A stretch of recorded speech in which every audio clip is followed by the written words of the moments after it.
Hi, this is Angie here at Abundant Acres Homestead, and today we're going to do a garden tour.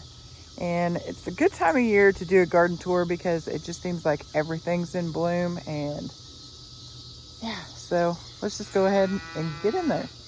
This is probably my favorite part. It's kind of the entrance to the garden. It's just cattle panels, and I've got the yard-long beans, and they weren't quite growing as fast as I thought they were, and they weren't filling in as much as I wanted them to. And so I thought I would put a cucumber on each side, thinking that the cucumbers would be behind and the green beans would be taken over. Well, the green beans did grow, but they didn't cover it as well as I wanted.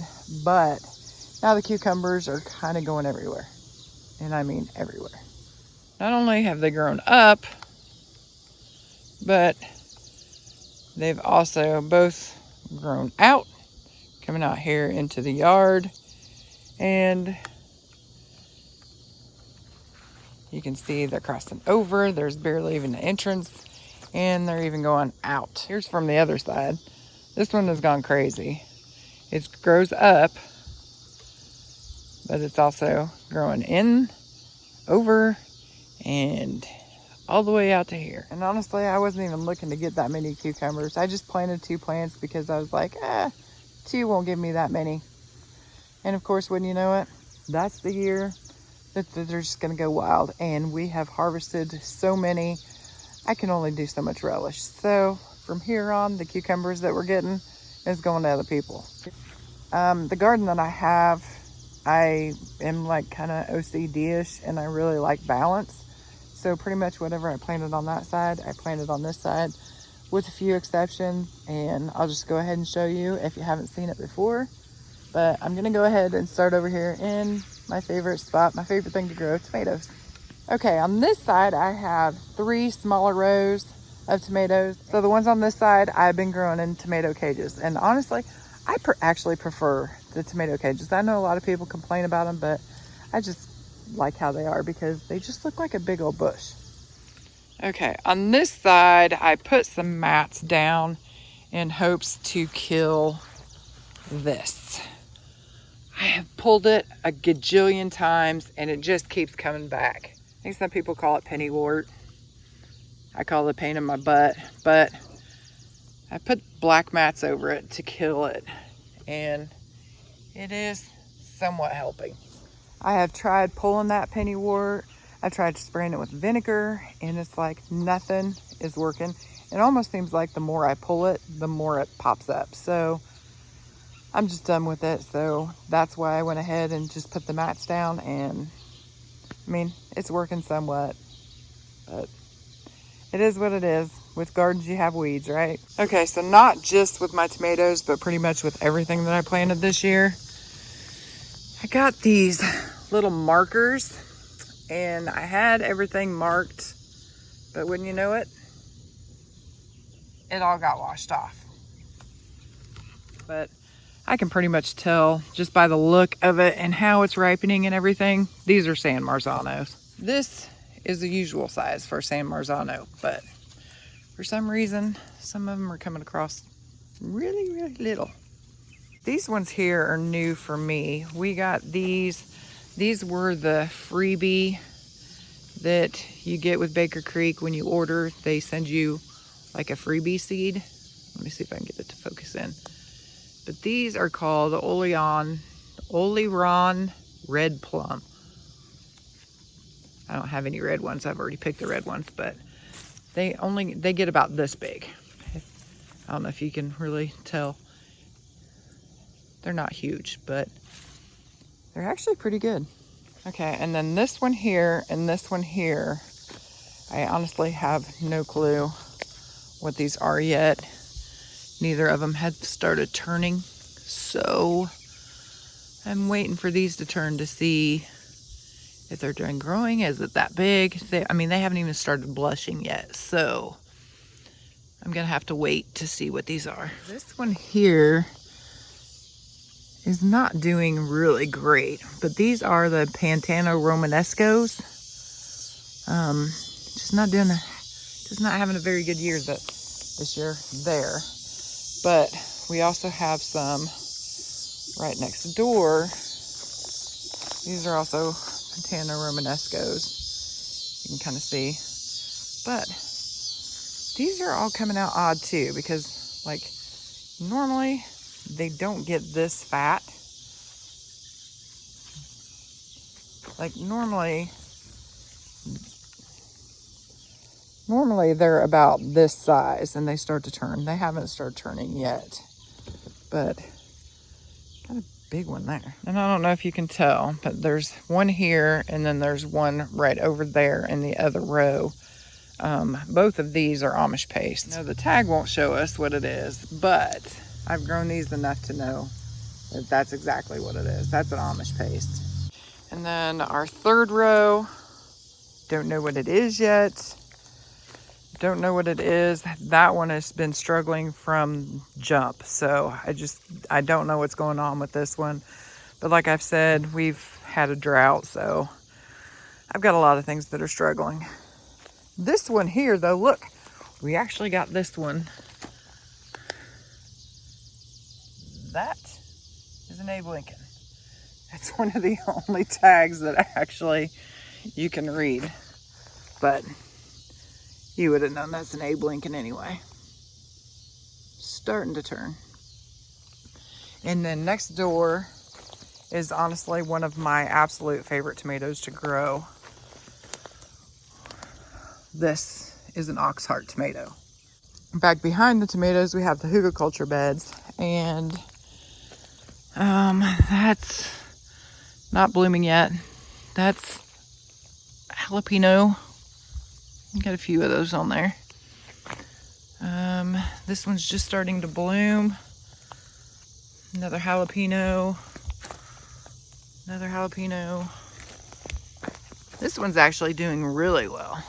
I don't know if you can see how many are on there, but getting quite a few on that one. This one here is a smaller pepper. Not sure. That's a hot Portugal or chili. I'm not sure. Here's another one right next door. Oh, it's starting to turn. It's got a few of them actually that's starting to turn. That one curled up on itself. And then this one here, I don't know what happened to it, but it fell over. I thought it was going to be a pepperoncini, but that is not a pepperoncini. And then back up here to the front, we have another pepper. Don't know what it is yet. There was two peppers there that died. There was a pepper here that died, but I replaced it with a lemon boy. And it's just kind of growing wild. And I'm just going to let it do its thing. Haven't really trimmed it or done anything. Haven't pruned it. And I'm just letting it go. And it is going for sure. And then have another pepper plant. The Hungarian have really done really well. This year, I thought, you know what, I'm just going to go ahead and I'm going to try an experiment, and I'm going to go ahead and try to plant my cabbage the same time that I plant everything else, which was towards the end of May, and it didn't fare well. You can tell it got eaten up pretty bad. I actually think it would have done better had I covered it up. So, not going to say that my experiment was a fail. I'm just going to say that I should have covered them up so that they didn't get eaten up like that, because they got eaten up pretty bad. Okay, and this is the raised bed on the right. We put more of the hot peppers in here. These are jalapenos. There's another jalapeno plant, and then that there I think might be the hot Portugal, maybe. And then I think this might be a Tabasco, I'm guessing by the way they're growing. And another one right next door. And we also have some beans growing right here, hoping to grow up the trellis where the peas were. Okay, now we're on the left side of the garden. I also have 3 rows of tomatoes. I have a row here, and another row there. We'll just go ahead and go down the road because there are a few different ones that are actually over here than what I have over there. This one here is a new one to us. This is a speckled Roman. We actually got these seeds from John over at Will It Grow, and all of them germinated and all of them are doing great. I don't know if you could see the whole plant, but it's putting on some pretty hefty fruit everywhere. And because of the drought we've been having, you can see suffering quite a few places where we're suffering from blossom end rot. A few of the Jersey Giants. These one here are new to us as well. These are German red strawberries. So I know we have a couple Mr. Stripeys in here as well. I'm just not sure which ones they are because, like I said, we can't really read the tags because you just can't read them. This one down here turned, so I know it's a Paul Robeson just because you can just tell by the colors. Once they start turning, you can actually tell what kind of variety they are. I've already picked a red one off here. I don't have any red ones on, but I do know this one here is a Paul Robeson. I have picked a couple of these already, so that's the only reason I already know that these are Paul Robesons. Last year I was overrun with zucchini.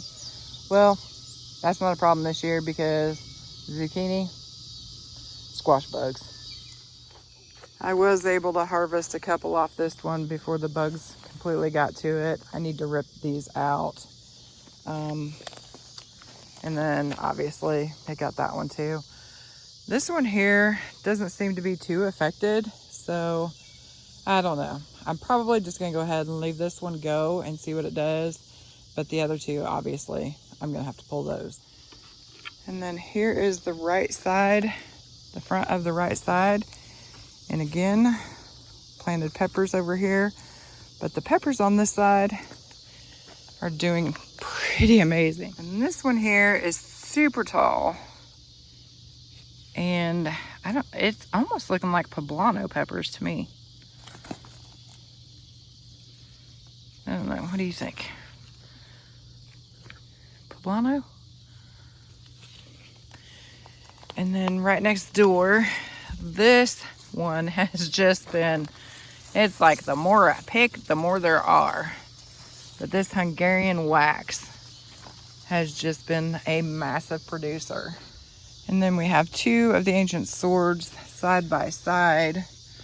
You guys have seen these, but it kind of gives you an idea. They actually get even bigger than this, but these have been heavy producers as well. I don't know if you remember, but we also got a secret seed from Jilly over at Belly Acres number 3. So I literally planted one seed right there. And look what it's done. It's grown all the way up that. And it's growing all the way out there.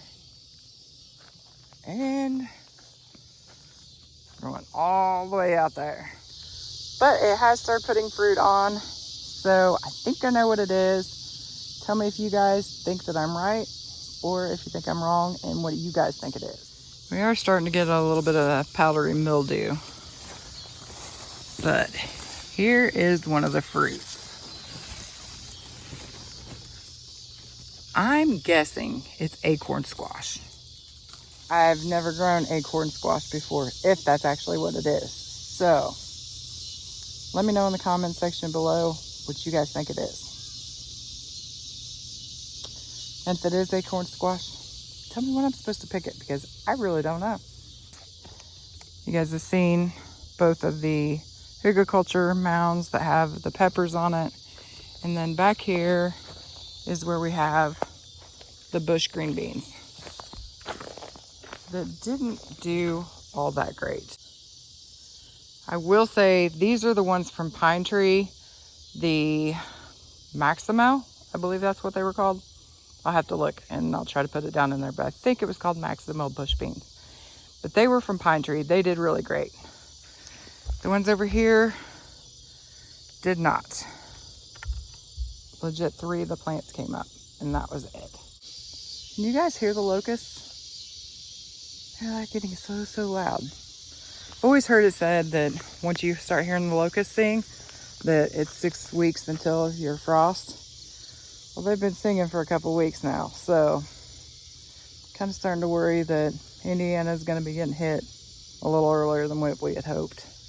And then going further back, this is the back area where the pigs were last year. And he has a massive pumpkin patch. He's got a sweet corn growing down there. I think there might be 3 rows of sweet corn down there. And I believe, you know what, I'm not even going to try to guess what kind they were. I want to say it was bodacious and I don't know. Anyways, there's 2 different kinds down there. He just went ahead and planted them together. And then all of this sea of green is all pumpkins. And he's got quite a few of them coming on already. Let me see if I can get back in there to show you at least a couple of them. Stu's a little upset. He's expecting to get fed already. He's seen me out here, so he's already hollering at me. I don't know if you can see it or not, but there's at least 2 of them that I might be able to catch on camera. But they are huge. And these are pie pumpkins. I don't even know what kind, because he got a couple different kinds growing. But those are pie pumpkins, but they're huge. I didn't think pie pumpkins were supposed to get that big. Okay, and there's another area of the garden I want to show you.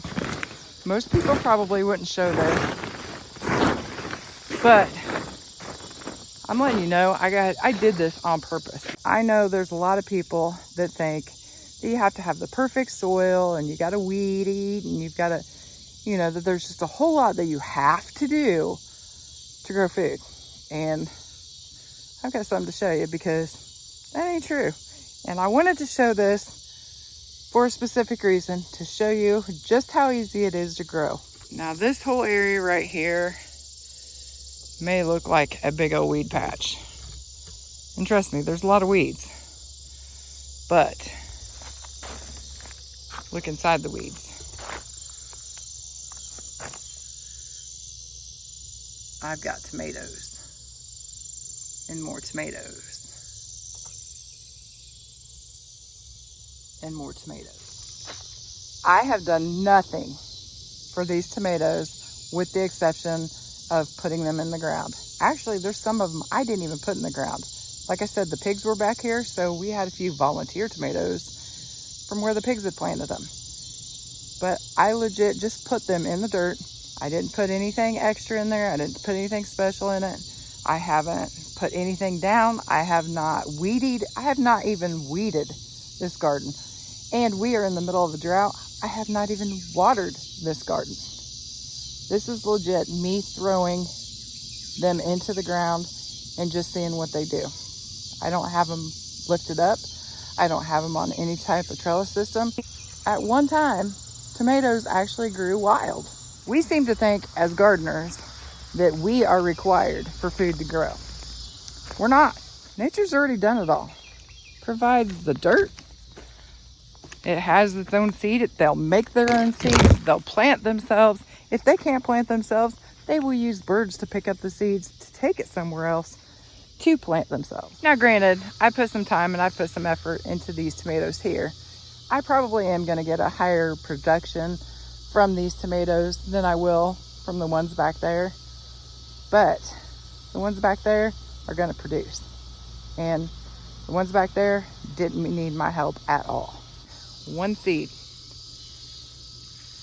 The potential in just one tiny little seed has the potential to grow pounds of tomatoes, pounds of peppers, pounds of squash, pounds of cucumbers, pounds of green beans. One seed.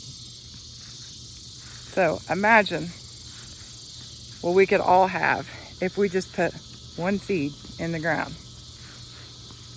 Then imagine what you can do if you put 2 seeds in the ground. Maybe 3. Seeds aren't that expensive. And you can grow pounds and pounds and pounds of food. So if you're not gardening yet, what are you waiting for? Go get you some seeds. start planning out for next year. And grow you some food. Thanks for hanging out with me tonight. Be safe and God bless.